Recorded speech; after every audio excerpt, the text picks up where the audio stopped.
some people can find what's wrong with everything that's right, and other people find what's right with everything that's wrong. Here's my question. Which one are you? Because you don't see things the way they are. You see things the way you are. You have to change the way your mind thinks. And I've already told y'all a story many times. I'm not going to go into it again about Hagar, and she's out in the desert from Genesis chapter 21, and she's out in the desert, and Abraham gives her a bottle of water and a loaf of bread, and sends her and her probably 12, 13-year-old son out into the desert. And she runs out of water, and she puts her son under a bush for some shade, and then she goes over and starts crying about the fact that he's about to die. She didn't want to watch it. And then the angel comes and says, "What are you crying about, Hagar?" What kind of question is that? That does not sound like an angelic question. What you crying about?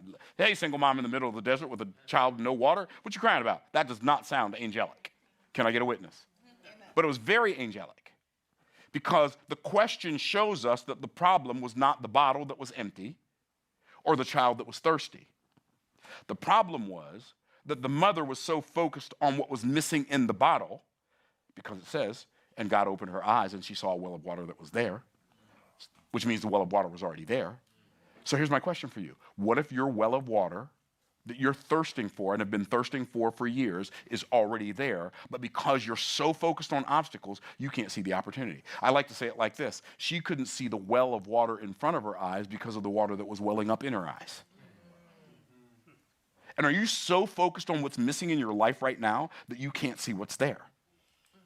You have to change how your mind thinks.